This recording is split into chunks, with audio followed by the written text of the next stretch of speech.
Santiago 1:6, hablando de la oración y la duda, él dice lo siguiente: el que duda es semejante a la onda del mar, que es arrastrada por el viento y echada de una parte a otra. Cuando hay duda, mis hermanos, cuando hay dudas, cuando hay inseguridades, el resultado es miedo. Duda, inseguridades resulta en miedo. Y hay muchos cristianos que dudan de su salvación muchas veces tienen duda acerca de su salvación. Y como causa de esa duda es la carencia de un conocimiento acerca de su salvación en la palabra de Dios. Tienen una carencia de conocimiento acerca de su salvación en la palabra de Dios y entonces viven con dudas.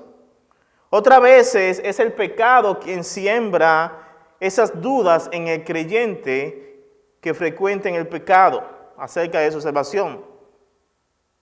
De cualquier forma, esta condición no le va a permitir al creyente que tenga paz y seguridad.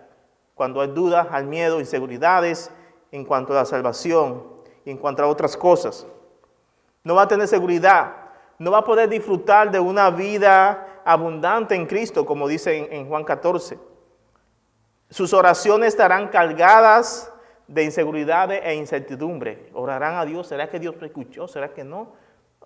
¿Por qué orar? Yo no sé si Dios me escucha. Dudas, incertidumbre. Cuando Juan escribe esta carta, a Primera de Juan, él quería que los creyentes tuvieran algo bien marcado. Si usted lee Primera de Juan fielmente y completamente, se dará cuenta de que Primera de Juan tiene un fin, un propósito. Y Juan quería que los hermanos tuvieran seguridad acerca de su salvación, que ellos pudieran disfrutar de una vida, de una relación abundante con Cristo. Y es por esto que vamos a predicar en este día el tema, la vida eterna y mi relación con la oración. La vida eterna y mi relación con la oración. Vamos a leer los versículos 5 de Primera de Juan 5, 13 hasta 17. Dice, estas cosas le he escrito a ustedes que creen en el nombre del Hijo de Dios para que sepan que tienen vida eterna. Esta es la confianza que tenemos delante de Él. El que si pedimos cualquier cosa conforme a su voluntad, Él nos oye. Y si sabemos que Él nos oye en cualquier cosa que pidamos, sabemos que tenemos las peticiones que le hemos hecho. Si alguien ve a su hermano cometiendo un pecado que no lleva a la muerte, pedirá y por él Dios dará vida a los que cometen pecado que no lleva a la muerte. Hay un pecado que lleva a la muerte y yo no digo que se deba pedir por ese. Toda injusticia es pecado, pero hay pecado que no lleva a la muerte. Vamos a orar. Dios, te pedimos que hoy en día que hemos abierto tu palabra, tengamos esa serenidad, sensibilidad a la voz de tu Espíritu Santo cuando habla en nuestros corazones. Que podamos amar esa voz de Él por tu palabra. Ayuda a tu siervo a que honre tu palabra y que honre tu nombre en la exposición de ella. Cristo Jesús. Amén. Amén. Yo quiero en esta tarde, mis hermanos, abarcar 3 puntos importantes y espero que el tiempo me permita que sea así, pero vamos a abarcar 3 puntos. El primer punto que vamos a ver, Cristo, la certeza de la vida eterna del creyente, es en el versículo 13. Cristo, la certeza de la vida eterna en el creyente. El segundo, el resultado de la vida eterna en mi oración. Cómo la vida eterna tiene esa relación con mi oración. Versículo 14 al 15. Y luego vamos a ver el pecado por el cual no debería orar. Pecado por el cual no deberías orar. Versículo 16 hasta 17. Creo que vamos entonces al primer punto. Cristo, la certeza de la vida eterna del creyente. Y escuche cómo dice otra vez el versículo 13. Estas cosas le he escrito a ustedes que creen en el nombre del Hijo de Dios, para que sepan que tienen vida eterna. Y vamos luego a ver otra parte en la Reina Valera, que sí está más completo ahí. Pero si algo tenía en mente, si algo quería Juan en toda esta carta, no solamente en este capítulo, en los 5 capítulos de Primera de Juan, si algo quería él era que el creyente tuviera seguridad, certeza, firmeza, ¿de qué? De salvación, de vida eterna. Que tenga seguridad de esa salvación. Juan, tanto desde el capítulo 1, desde que comienza el mero capítulo 1, por toda su carta, Juan comienza hablando del creyente, lo que es un cristiano, de que lo que es un cristiano y lo que no es un cristiano. Juan comienza a decir, miren, así luce un cristiano. En contraste, cómo no luce un cristiano. Porque Juan quería que estos hermanos tuvieran certeza, convicción de salvación. Y por eso él los lleva mucho a que evalúen su vida para que se den cuenta. Él quería que tengan seguridad. La intención de Juan no es que tenga duda, no, es al contrario, que tú tengas firmeza. Todo esto con el fin de que el creyente tenga una seguridad de salvación, certeza de aquella profesión que hizo. Pero también Juan quería hacer algo que evidenciar lo que no es un creyente. Porque en la iglesia de Juan había unos supuestos creyentes y Juan quería que los hermanos verdaderos se dieran cuenta de lo que no eran creyentes. Había un gnóstico, estaba ese grupo que él le dice, salieron de nosotros porque no eran de nosotros, porque si hubiesen sido de nosotros, hubiesen permanecido con nosotros, pero salieron de nosotros para que se evidenciaran que no todos los que están con nosotros son de nosotros. Entonces, por eso Juan también creo que los hermanos supieran eso. Pero en este verso 13, mis hermanos, el propósito de Juan es claro. Juan tiene este particularidad en sus cartas, que siempre al final de las cartas, él deja ver más claramente cuál es el propósito de esa carta que escribe. Y si ustedes se fijan en este versículo 13, dice, estas cosas le he escrito a ustedes que creen en el nombre del Hijo de Dios, para que sepan que tienen vida eterna. Y como suele hacer Juan, él lo deja hasta el final. Si usted se fija en el Evangelio de Juan, no en Primera de Juan, en el Evangelio de Juan, al final de su capítulo, él dice cuál es el propósito del Evangelio de Juan, que vamos a leer. Él deja cuál es el propósito de ese Evangelio. Y él sabía que el propósito de ese Evangelio es que las personas vieran, escucharan el Evangelio de Jesucristo y creyeran en él y tuvieran vida eterna al poner su fe en Cristo Mesías, el Hijo de Dios. Ese es el propósito de él. Mira, vamos a leerlo. Juan 20:31. No está en pantalla, pero tienen que buscar su Biblia. Juan 20:31 dice, pero estas se han escrito, estas cosas, para que creáis que Jesús es el Cristo, el Hijo de Dios, y para que creyendo tengáis vida en su nombre, como dice la Reina Valera del 60. El propósito de Juan era que las personas tuvieran vida en Cristo al conocer el Evangelio.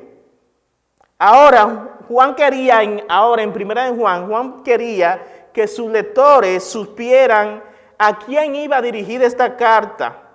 Cuando Juan dice, le he escrito estas cosas, se está refiriendo no solamente a este versículo 13, sino a toda la carta, the whole book.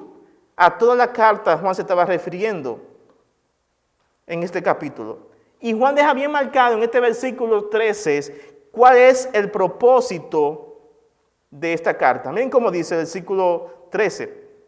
Dice Juan, a ustedes que creen en el nombre del Hijo de Dios.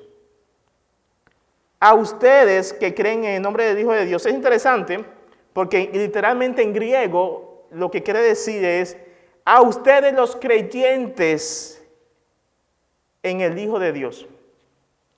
La palabra episteo, creer, se puede traducir también como creyente o creer. Pero literalmente dice a ustedes los creyentes en el Hijo de Dios.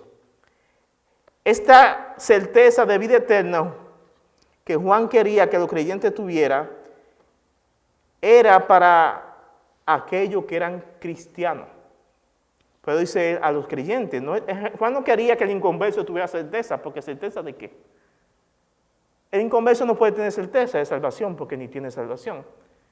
Él se está refiriendo a creyentes, que los creyentes tuvieran certeza, que aquel cristiano, aquellos cristianos que leyeran esta carta, y ahí estamos tú y yo, tuvieran convicción, seguridad, certeza de vida eterna por medio de las enseñanzas cristocéntricas que Juan dejó en esta carta. Esto es para darnos seguridad. Yo no sé si tú algún día en tu vida, yo lo he hecho, lo hice una vez en mi vida cuando tenía incertidumbre acerca de mi salvación. Fui a primera de Juan, wow, y salí de ahí convencido. Salí con seguridad, con certeza, porque pude evaluar mi vida a la luz de esta palabra. Y era Juan nos da el primer propósito que él escribió esta carta. El primer propósito es para que sepan que tienen vida eterna. Esto, seguridad, para que sepan, certeza, para que sepan que tienen vida eterna, como dice el versículo 13 de la parte B. Pero en este mismo versículo también hay un segundo propósito que solamente aparece en la Reina Valera de 60. Y este segundo propósito es para que creáis en el nombre del Hijo de Dios. Pareciera como si fuera un poquito la traducción, un poquito contradictorio, porque dice para que tengan vida eterna, y después dice para que creáis. Ya tengo vida eterna, porque creéis. Entonces me dice para que creáis en el Hijo del nombre de Dios. Es que yo no creía antes, sí. Pero la idea de esto no es tanto que creáis. La idea de la que se debería de ver mucho mejor es para que estén creyendo o confiando en el nombre del Hijo de Dios. Esa es la idea. Para que se mantengan creyendo. Habla de una acción perseverante, de una confianza perseverante de parte del creyente en Cristo. Para que se mantengan confiados en Cristo.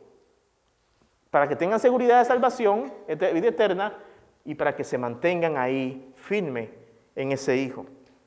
Hay una aplicación notable que podemos sacar de nuestra vida aquí, es que la vida eterna es una relación con la persona de Jesucristo como resultado de tú haberte apropiado de su naturaleza y de estar unido al Hijo de Dios por medio de creer en Él.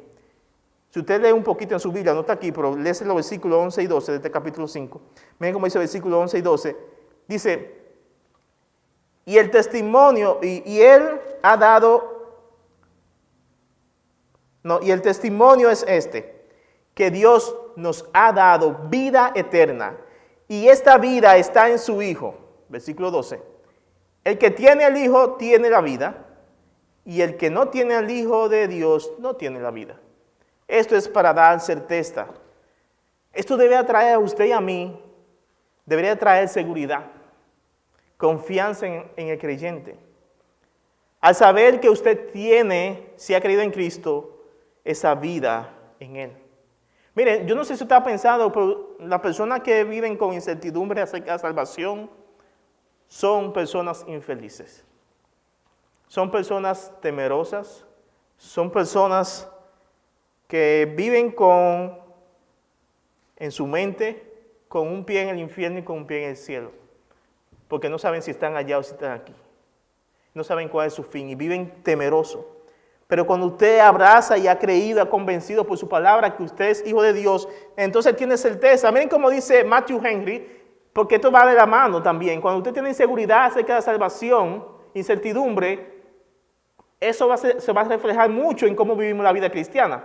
Dice Matthew Henry lo siguiente: con esta seguridad de vida eterna, los creyentes se animarán a creer en la fe y en el amor y podrán resistir mejor los embates del mundo, del maligno y de los anticristos y los impetuosos ataques del mundo a nuestra fe.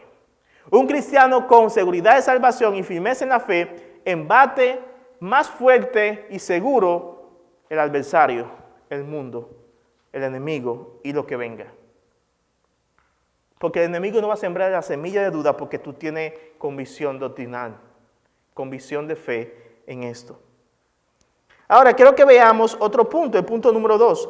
El resultado de la vida eterna en mi oración. Estoy suponiendo que ya tú examinaste y verificaste y confirmaste que tiene vida eterna. Ahora vamos a ver el resultado de aquellos que tienen vida eterna. Vamos a ver el resultado. Ahora, el creyente que ha encontrado seguridad de vida eterna, esta persona va a disfrutar de esos medios de la gracia en Cristo. Y uno de los medios, David nunca pensaba en esto, uno de los medios en la gracia que tenemos en Cristo es la oración. La oración es un medio de gracia. La oración es un privilegio, es un medio de gracia que viene como resultado de la vida eterna que tú tienes en Cristo Jesús. Con frecuencia nosotros escuchamos muchas personas, no sé si tú lo has visto, pero yo lo he visto muchas veces, a personas que se hacen las siguientes preguntas. ¿Dios puede escuchar toda oración? Gente que dice, ¿Dios puede escuchar toda oración? ¿Me escucha Dios cuando le pido? Gente dice de esta forma. Y muchas veces el silencio que Dios hace cuando esta persona pide esa oración, lo lleva a concluir que Dios no le escucha. Porque no reciben respuesta. Y no sé si te has pensado en esto, muchos no cristianos, inconversos, le piden a Dios, pero dice, pastor, mejor ore por mí, porque yo porque yo le pido, pero como nada pasa. Y creen y piensan, y es así, que cuando nosotros oramos, el cristiano ora, entonces como que hay un cierto acceso más directo a Dios que el que él tiene, y por eso acuden a nosotros. Y su deducción es verdad, como vamos a ver. Bueno, Dios escucha, en el sentido de escuchar, Dios escucha toda oración.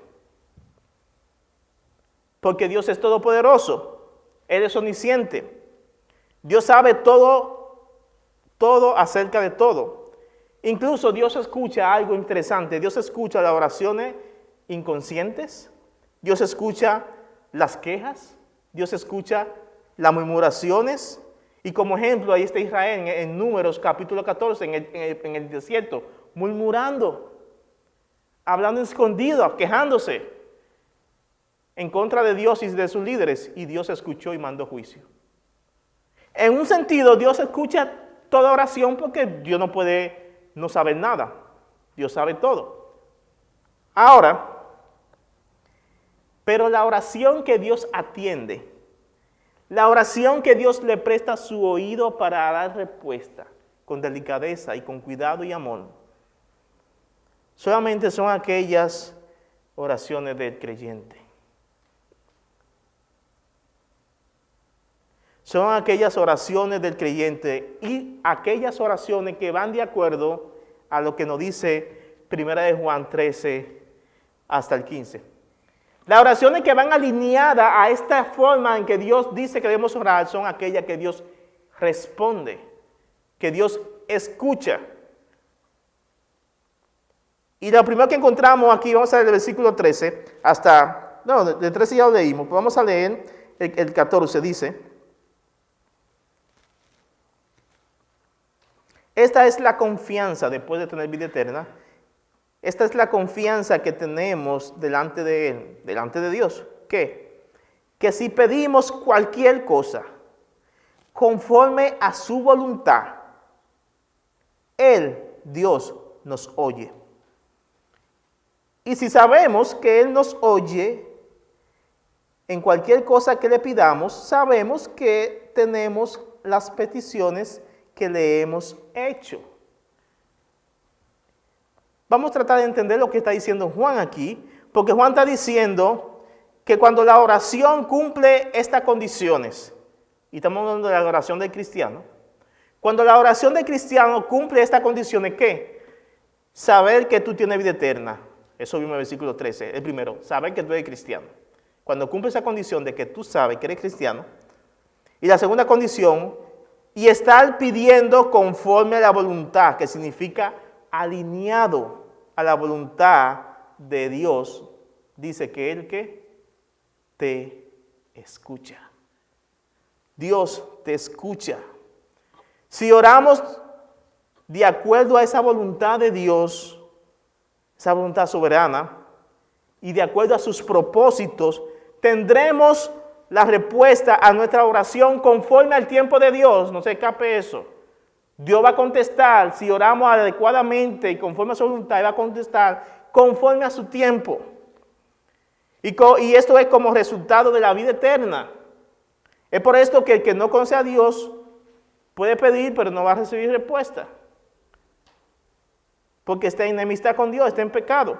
Y vamos a ver unas cuantas cosas que llamamos obstructores de la oración.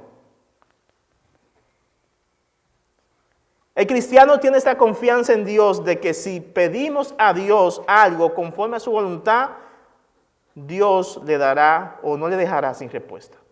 Si tú pides a Dios conforme a su propósito, a su voluntad, Él no te va a dejar sin respuesta. Él va a contestar en su tiempo. Recuérdense que Dios va a dar su cosa a su tiempo. Y la respuesta a tu oración va a ser positiva. Dios te va a dar lo que pidió porque tú pediste alineado a su propósito. Pediste adecuadamente. Ahora, tú dirías, pero pastor, ¿cómo yo sé cuál es la voluntad de Dios? ¿Cómo yo puedo pedir adecuadamente a Dios de modo que si yo pido así, Él me conteste? Bueno, para tú saber y para yo saber cómo pedir a Dios de acuerdo a su voluntad, debemos aprender a conocer más a Dios. Si tú conoces más a Dios, vas a aprender a saber cómo es Dios. Tú debes aprender a conocer más el carácter de Dios, sus atributos, su forma de obrar, ¿no verdad? Y sus propósitos, para que entonces cuando tú sepas esto, alinee tu oración conforme a lo que Dios es.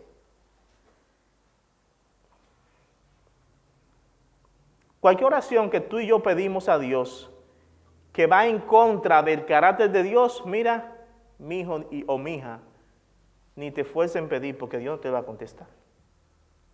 Porque viola su carácter. ¿Y cómo tú vas a saber que viola su carácter? Bueno, vas a conocer a Dios. Así no hará oraciones fallidas. Tú vas a conocer a Dios y vas a ver cómo Dios es y cómo Dios piensa. Dios piensa. ¿Y tú sabes dónde está eso revelado? En las Sagradas Escrituras. El carácter, los atributos, su propósito, cómo Dios obra, cómo es, cómo piensa, está revelado en las Sagradas Escrituras. La voluntad de Dios está aquí. De modo que no tiene que ser místico para saber la voluntad de Dios. Solamente lee y estudia y profundiza, medita y busca dirección del Espíritu Santo. Muchas veces el problema de la oración del creyente es que está cargada de algo importante. Las oraciones muchas veces tuya y mía están cargadas de sí mismo. Nuestras oraciones muchas veces están cargadas de sí mismo.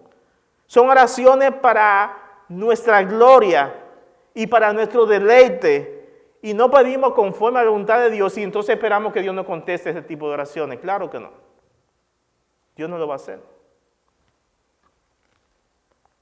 El problema de nuestras oraciones es precisamente lo que dice Santiago. Santiago 4, versículo 2 al 5. Escucha cómo dice. Ustedes codician y no tienen. Por eso cometen homicidio. Son envidiosos y no pueden obtener. Por eso combaten y hacen guerra. No tienen porque no piden. Piden y no reciben porque piden con malos propósitos para gastarlos en sus placeres. Oh almas adúlteras. ¿O no saben ustedes que la amistad con el mundo es enemistad hacia Dios? Por tanto, el que quiere ser amigo del mundo se constituye enemigo de Dios. ¿O piensan que la Escritura dice en vano, Dios celosamente anhela el Espíritu que ha hecho morar en nosotros. Dios te anhela a ti, su Espíritu, controlando tu vida. Este es el problema, dice Santiago. No tenemos porque no pedimos. Y cuando solemos pedir, entonces pedimos mal. Deleite, placeres. Oraciones cargadas ¿de qué? De sí mismo, de nosotros mismos. Romanos 8:26 dice, de la misma manera también el Espíritu nos ayuda en nuestra debilidad. ¿Por qué el Espíritu nos ayuda en nuestra debilidad? Dice, no sabemos orar como deberíamos, pero el Espíritu mismo intercede por nosotros con gemidos indecibles. Dice la palabra de Dios que el Espíritu nos ayuda a nosotros a que nuestras oraciones se vayan a alinear a la voluntad de Dios, porque no sabemos pedir como deberíamos pedir. Es por esto que es tan importante vivir en el Espíritu, porque el Espíritu es tu único ayudador en nuestras oraciones. Cuando estamos siendo controlados con Él, Él va a ayudar a que nuestras oraciones se alineen a Dios. Ahora, ¿cuál es la clave para tener una oración eficaz? ¿Cuál es la clave para orar eficazmente o alineado a la voluntad de Dios? Ven como dice también 1 Juan 3:21 en Reina Valera del 60, no está en pantalla. 1 Juan 3:21 dice, amados, si nuestro corazón no nos reprende, confianza tenemos de Dios. Primera cosa es, tú quieres aprender a orar eficazmente a Dios, cuida tu comunión. Asesórate, percátate de que tu comunión esté bien. Dice aquí que si nuestro corazón no nos reprenden, o sea, que no te punchan de que algo está mal, entonces estamos bien, tenemos comunión con Dios. Asegúrate de tener una relación, comunión correcta con Dios. No interrupción por el pecado. Ven como dice el Salmo 66:18. Salmo 66:18 en la RB 60. Si en mi corazón hubiese yo mirado a la iniquidad, el Señor no me habría escuchado, dice David. Si yo hubiese inclinado a mirar la iniquidad, si yo me hubiese puesto del lado del mal, Dios no me hubiese escuchado. Es por esto que es tan importante tener una comunión con Dios para que nuestras oraciones no tengan interrupción. Dice David, si yo me hubiese inclinado a hacer el mal, Dios no me hubiese dado respuesta. El Salmo 84:11, en la parte final, el Salmo 84:11 dice algo interesante. Este Salmo hace un par de semanas me tocó bastante, porque miren cómo dice el Salmo 84:11, en la parte final dice, hablando de Dios, Dios nada bueno niega a los que andan en integridad. Dios nada bueno le niega a los que andan en integridad. Y ojo, lo bueno no depende de lo que tú creas que es bueno, sino lo que Dios cree que es bueno para ti y para mí. Nada bueno niega a los que andan en integridad. Juan 15:17 dice, si permanecen en mí y mis palabras permanecen en ustedes, pidan lo que quieran y les será hecho. ¿Cuál es la condición? Permanecer en su palabra. O si permanecemos en Cristo y su palabra permanece en nosotros, dice, pidan lo que quieran y les será hecho. Claro, conforme a la voluntad de Dios. Primera de Pedro 3:7 dice, ustedes maridos igualmente convivan de manera comprensiva con sus mujeres, como un vaso más frágil, puesto que es mujer, dándole honor por ser heredera como ustedes de la gracia de la vida. ¿Para qué? Para que sus oraciones no sean estorbadas. Una de las razones por la cual muchas en los maridos, en los varones casados, las oraciones no son respondidas, es por no tratar con honor y respeto a la esposa. Dice la Biblia que nuestras oraciones son interrumpidas. Si no la tratamos con honor, con respeto, como heredera de la gracia, dice que nuestras oraciones son un estorbo. o son estorbadas. El Salmo 34, 15, 17 dice, los ojos de Jehová están sobre lo justo. Los ojos de Jehová están sobre lo justo. Y atento a sus oídos al clamor de ellos. Dios escucha los ojos a lo justo. Está atento ahí a los que creen en su nombre. Versículo 16. La ira de Jehová contra los que hacen mal, para cortarlo de la tierra, para cortar de la tierra la memoria de ellos. Sin embargo, Dios está con los justos, pero con los que no están, los que hacen el mal, Dios no está con ellos. Claman los justos y Jehová oye y los libra de todas sus angustias. Claman y Dios lo oye y los libra de todas sus angustias. Entonces, ¿cuál es la clave para que nosotros podamos orar alineado a Dios? Conoce a Dios. ¿Quién es Él? Procura tener una comunión limpia con Dios. Dios nos rechaza la oración cuando es con esta condición. Aplicación. Cuando conocemos a Dios en su palabra, sabemos cómo orar. Pero también sabemos si estamos orando mal. Cuando tú conoces a Dios, tú puedes saber si estás orando mal.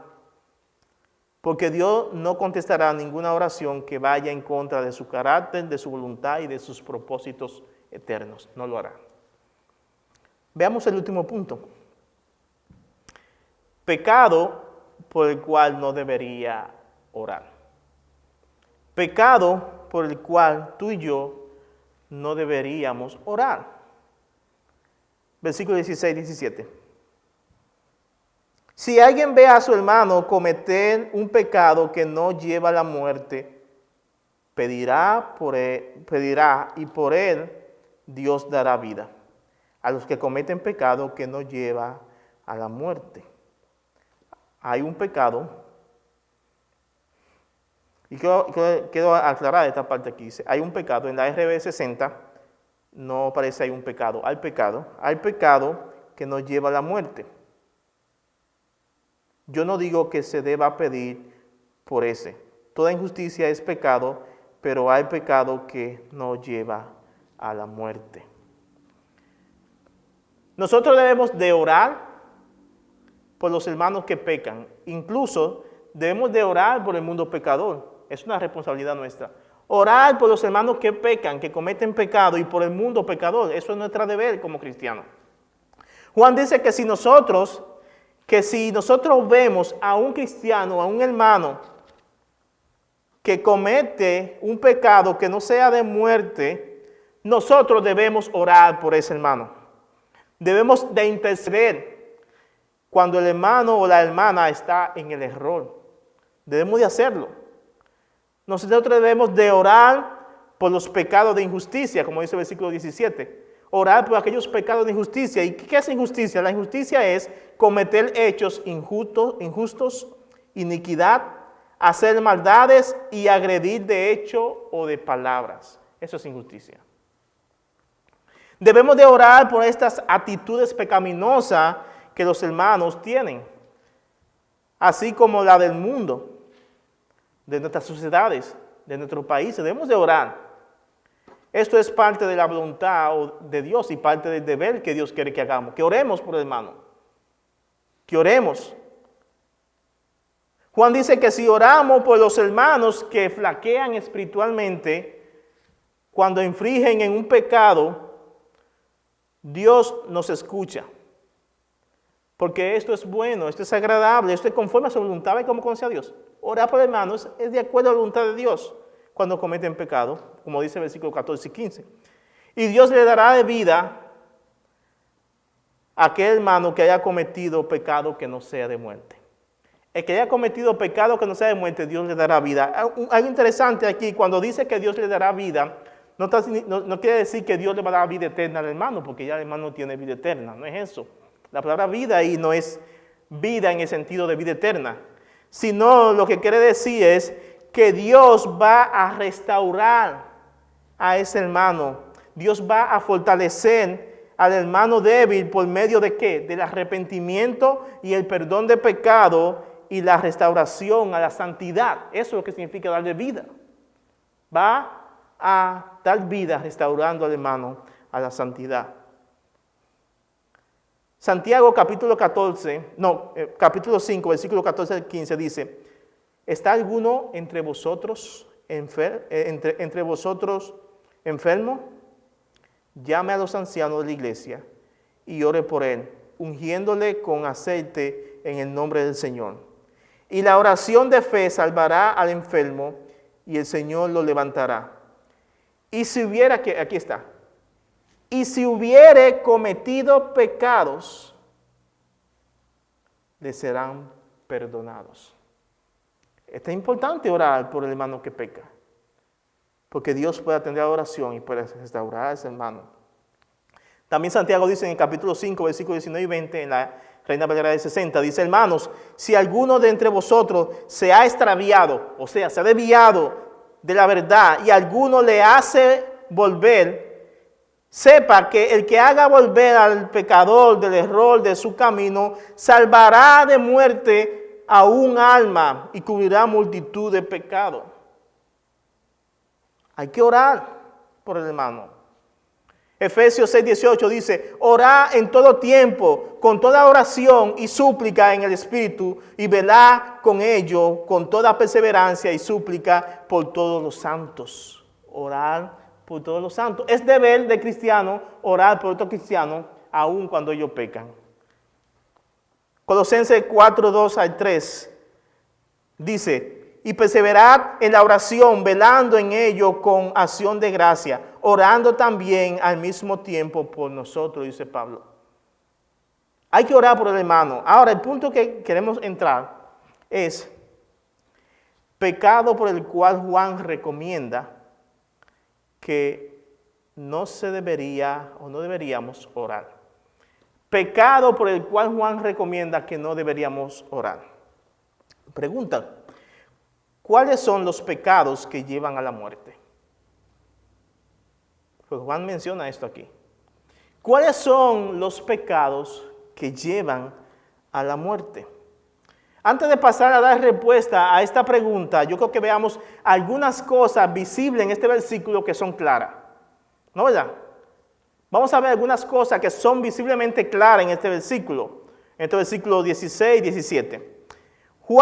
Primeramente, Juan está hablando de hermanos. ¿Qué significa hermanos? Verdaderos creyentes, cristianos. Hermanos que cometen pecado no de muerte.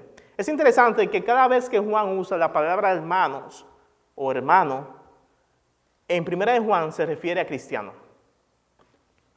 verdadero. Cuando él habla de los falsos, lo llama como tales. ¿Cómo? Falsos, engañadores, mentirosos. Él lo llama así. Pero cuando se refiere a hermano, significa eso mismo. Creyente, cristiano. Usted puede observar Juan 2, 18, 19, versículo 22, 23 y 26, capítulo 2. Pero segunda cosa que es clara en este versículo es que pecado que lleva a la muerte, la palabra se refiere a la muerte física, no alude a la muerte espiritual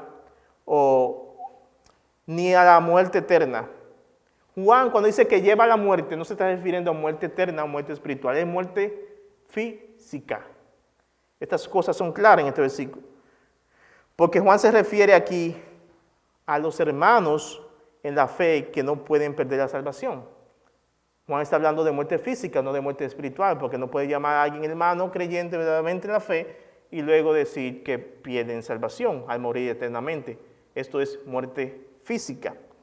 Tercera cosa que es clara en este versículo es, hay pecado cuya infracción lleva a la muerte física del creyente, pero también hay otros que no. Hay pecados cuya infracción lleva a la muerte física del creyente, pero hay otros que no. Eso es lo que dice Juan claramente. Cuando dice, oren por los que cometen pecados que no son de muerte, y Dios lo va a dar vida. Pero los que cometen pecado de muerte, yo no les digo que oren.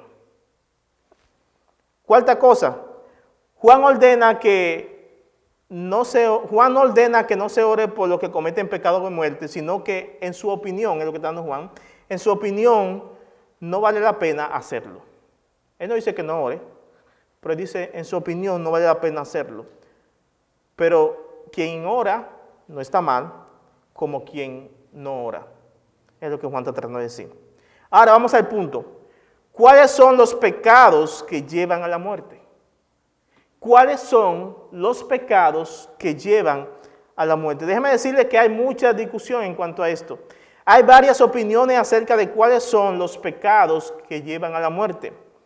Y le quiero mencionar tres posturas que muchas personas han pensado que es los pecados que llevan a la muerte, porque no es el pecado, no es uno. Y eso está claro en el griego, no es uno. Son pecados, no es uno. Muchos pensaron en los tiempos de los 1500, en el tiempo de Tertuliano, como Tertuliano, muchos pensaron que había pecados mortales y pecados veniales. Significa pecados que no te mataban, que pasaban. Unos te mataban y otros no. Pecados que llevan a la muerte. Y estas personas en aquel tiempo clasificaron que estos pecados que llevaban a la muerte era el pecado del asesinato, el pecado del adulterio y el pecado de la idolatría. Pero con el pasar del tiempo, este pensar no tiene apoyo bíblico. Descartada. Eso no es así. Juan nos da lista de pecados y ellos han enlistado unos pecados que llevan a la muerte. No tiene apoyo bíblico. No lo hay. La segunda postura, que muchos piensan en otro, es que el pecado de muerte es la apostasía. Y muchos se apoyan en un pasaje como Hebreos 6, 4 al 6 y Hebreos 10, 26, y también estos versículos de 1 de Juan, que Hebreos 6 habla de que aquellos que gustaron, que participaron del bien del Espíritu Santo y luego se apartan, ya no más para ello. Pero uno de los problemas de esta postura de la apostasía es que Juan no habla de un pecado. Juan no habla de uno, sino que Juan habla de pecado de muerte, no un solo. Entonces está descartado la apostasía. Esa también es la primera cuestión, aparte de otra cosa más. Si es apostasía, entonces sería un pecado, apostasía solo, pero no. Juan habla de pecado que llevan a la muerte. Entonces no es un solo, son más de uno. La tercera postura que hay, otro piensa que el pecado que lleva a la muerte es la blasfemia contra el Espíritu Santo. Pero esta interpretación de la blasfemia con el Espíritu Santo presenta serios problemas. Porque si Juan está hablando a creyentes, cristianos, entonces un creyente puede ir a la condenación si comete el pecado de la blasfemia, lo que entonces estamos diciendo. Si Juan está hablando a creyente y alguien blasfema, un creyente, contra el Espíritu Santo, entonces perdió su salvación. Y al final y al cabo, ¿usted sabe cuál es la blasfemia del Espíritu Santo? Al final y al cabo, la blasfemia del Espíritu Santo es no creer en Cristo, es rechazar a Cristo, esa es la blasfemia final. Rechazar a Cristo te va al infierno, entonces no puedes estar diciendo al hermano creyente que al final son creyentes y blasfeman y se van al infierno. No, no tiene sentido. Y otra cosa, ¿puede un creyente apostatar de la fe? ¿Puede un verdadero cristiano apostatar de la fe e irse al mundo y irse al infierno al final de todo? Eso es imposible bíblicamente. La salvación es tan segura como que Cristo vive hoy. Entonces, ninguna de estas posturas, de estas tres posturas, van de acuerdo al contexto y a lo que dice la Biblia. Ninguna de ellas puede ser el pecado de muerte. Ojo, Juan no dice cuál es el pecado de muerte. Juan dice cuáles eran los pecados de muerte. Él sabía quiénes eran. Y los hermanos sabían, pero nosotros no sabemos en conclusión cuáles son. Pero cuando nosotros vemos entonces en la Biblia aquellos pecados capitales o cuando Dios ha matado personas por pecado, podemos tener una idea tal vez de lo que podría ser. Entonces el pecado de muerte no puede referirse a ninguna de estas tres posturas. Pero bíblicamente estos pecados de muerte en los creyentes apuntan más a cuando Dios tiene que aplicar disciplina de muerte en su iglesia por la persistencia no arrepentida de cierto creyente que a sabienda, no ignorancia, no es que no sabe, a sabienda ese creyente e intencionalmente niega a arrepentirse de su pecado. Se trata de aquel pecado que empecinadamente el creyente, sabiéndolo, intencionalmente, persiste y decide persistir en ese pecado. Ese pecado atrae la disciplina y la ira de Dios sobre él, que puede terminar con la muerte. Eso tiene más apoyo bíblico en la Biblia. Ejemplo, escuchen cómo dice John MacArthur, hablando de este punto. Dice John MacArthur, hablando de pecado de muerte, dice John MacArthur: podría tratarse de pecado prelimitado, planeado, hecho. Pecado premeditado y no confesado, que lleva a que el Señor decida poner fin a la vida del creyente. Que decida que el Señor, que lleve a que el Señor decida poner fin a la vida del creyente. No es un pecado en particular como los actos homosexuales o la mentira. No es un pecado en particular. Puede ser cualquier pecado que tenga esta característica: empecinamiento en seguir pecando. Sino cualquier pecado que colme la paciencia de Dios. Cualquier pecado que colme la paciencia de Dios. Si un creyente rehúsa arrepentirse de un pecado y abandonarlo, esto puede conducir tarde o temprano a su muerte física, como sucedió en el juicio de Ananías y Zafira, en Hechos 5:1 al 11, y también en el caso de el hijo que vivía con su madrastra, en 1 Corintios 5 al 7. Vamos a leer rápidamente. Yo no sé, bueno, no lo voy a leer, nada más lo voy a resumir. Ustedes saben que Hechos 5:1 al 11, Ananías y Zafira vio que la iglesia en aquel tiempo estaba ofrendando, dando voluntariamente para la causa de Dios, y ellos tenían una propiedad que nadie les dijo que la vendieran. Decidieron venderla en un precio. Esta pareja, estos esposos, se pusieron de acuerdo y vendieron la propiedad en un precio, y cuando iban a ofrendar el total de esa propiedad, bueno, sacaron una parte para ellos y dijeron: aquí está, somos tan piadosos, vendimos una propiedad y la dimos toda a la iglesia. Y esto fue lo que costó la propiedad: $2 millones. Pero $2 millones, pero mentira, la vendieron en 3, pues se quedan con $1 millón. Y dice la palabra de Dios que el Espíritu Santo mató al esposo porque habían mentido. Le dice Pedro: la propiedad es toda tuya, tú tienes que dar lo que tú quisieras, pero no debes de mentir, diciendo que la vendiste en tanto y que aquí está todo cuando sacaste esto. Y después, al rato, la esposa vino también y le preguntaron a la esposa: ¿tu esposo vendió la propiedad por tal y tal cantidad? Y la esposa apoyó a su esposo. Y yo: sí. Y también cayó ella muerta ahí. Y eso dice la Biblia que eso trajo temor en toda la iglesia. Todos estaban alineados y con temor de no andar en lo malo. Hay pecado de muerte. Corintios, miren cómo dice Corintios 1, 5 al 7, hablando de aquel hijo que vivía, aquel muchacho o hombre que vivía con su madrastra. Dice Pablo: el tal se ha entregado a Satanás para destrucción de la carne, a fin de que el espíritu sea salvo en el día del Señor. ¿No es buena vuestra jactancia? ¿No sabéis que un poco de levadura leuda toda la masa?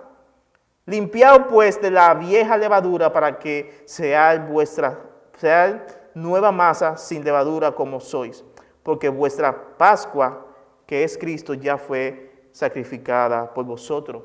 Pablo dice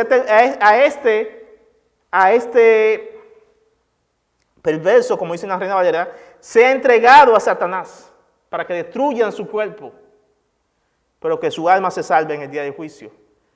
¿Por qué? Porque este hombre no quería arrepentirse. No quería arrepentirse de ese pecado tan público y obvio. ¿Cuál? Vivía con su madrastra. Hay otro hecho en la Biblia que nos da la idea de que hay pecado de muerte. Y lo he leído otra vez aquí, y es en la Cena del Señor. 1 Corintios 11, 29, 30 dice, pues si alguno come del pan y bebe de la copa sin honrar el cuerpo de Cristo, come y bebe juicio de Dios sobre sí mismo. Esta es la razón por la cual muchos de ustedes son débiles, o sea, están enfermos, y algunos incluso han muerto. Comer la cena del Señor indignamente o a sabiendas, pues no me importa, puede concluir que Dios traiga su ira sobre ti, porque no está haciéndolo con temor, ni está limpiando tu vida, ni examinando a ti mismo antes de hacerlo. No seamos ligeros participar de la cena del Señor si no estamos listos ni preparados y si no estamos en comunión con Dios. Hebreos 10, 26 al 23 dice, porque si pecamos voluntariamente, esto es intencionalmente, después de haber recibido el conocimiento de la verdad, ya no queda más sacrificio para los pecados, sino una horrenda expectación de juicio y del bol de fuego que ha de devorar a los adversarios. En Números capítulo 5:14 encontramos ese pecado capital de muerte, que no había ni sacrificio. En la ley habían pecados que no había ni sacrificio para ellos. Si cometiste pecado, lo siento, muerte. Dice Números, pero aquella persona que obre con desafío, eso es arrogancia, que obre con desafío, prepotencia, ya sea nativo o extranjero, ese blasfema contra el Señor y esa persona será exterminada de entre su pueblo, porque ha despreciado la palabra del Señor y ha quebrantado su mandamiento. Esa persona será exterminada, su culpa cae sobre ella. Su culpa cae sobre ella. Juan 5:14, ¿se acuerdan? Juan 5:14, Jesús sanó a un hombre paralítico que no podía caminar. Este hombre paralítico no fue que nació paralíticamente, sino fue que hizo un pecado, no sé cuál, o pecados, persistió en pecado, y le vino una enfermedad, quedó paralítico. Cuando llega Jesús, Jesús se encuentra con él y lo sana. Y después de un tiempo se encuentra este hombre otra vez con Jesús y Jesús le dice esta advertencia. Dice Juan 5:14, dice, después le halló Jesús en el templo y le dijo, mira, has sido sanado, no peques más para que no te venga alguna cosa peor. ¿Qué es una cosa peor? Lo peor que puede pasarse a la persona es la muerte.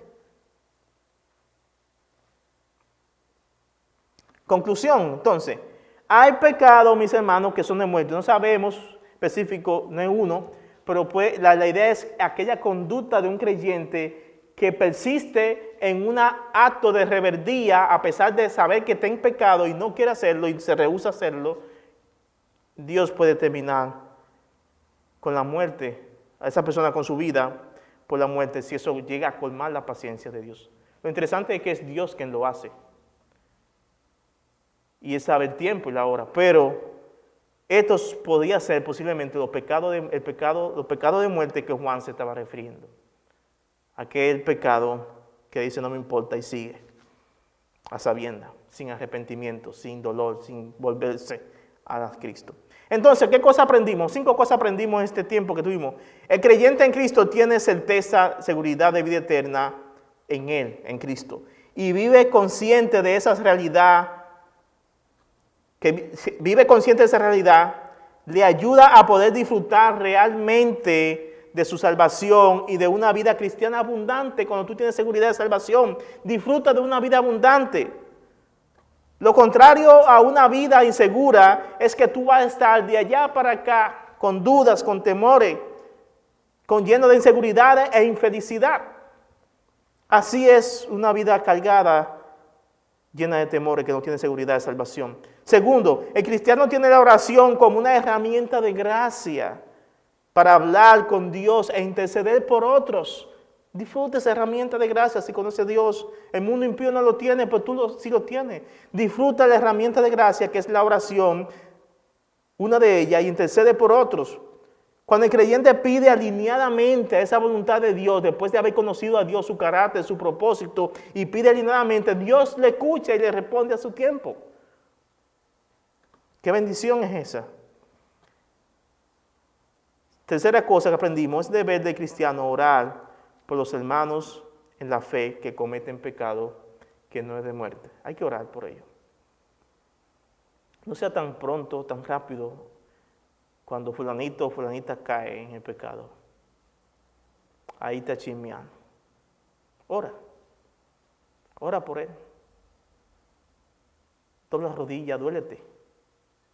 Y ora por él. Porque es nuestro deber. Debemos de orar por el hermano que comete pecado que no es de muerte. Ora que Dios le traiga el arrepentimiento y la restauración.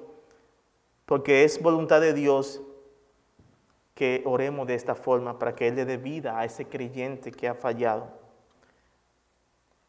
Cuarta cosa que aprendimos, hay pecado que el cristiano comete que puede traer la ira de Dios sobre sí mismo con la muerte. ¿Por qué? Por rehusarse, volverse de su pecado a pesar de estar consciente de él y al contrario lo hace deliberadamente. Dios puede hacer esto por la santidad de la iglesia, quitar la vida. Él podría decidir quitar la vida como disciplina a ese hermano rebelde, por la santidad de su iglesia. Y la última cosa que aprendimos, los cristianos no estamos obligados a orar por el hermano cuando el pecado en su vida ha llegado a este nivel de rebeldía y obstinidad. No estamos obligados. Puede hacerlo, pero Juan dice que no está obligado y que más o menos no valdría la pena. Que sea el Señor ayudándonos, que lo que se puso en esta tarde aquí puedan ser palabras que llegue a cada uno de nuestros corazones conforme a lo que necesitamos. Dios deja su palabra para varias cosas. Primero, para que la estudiemos y le conozcamos.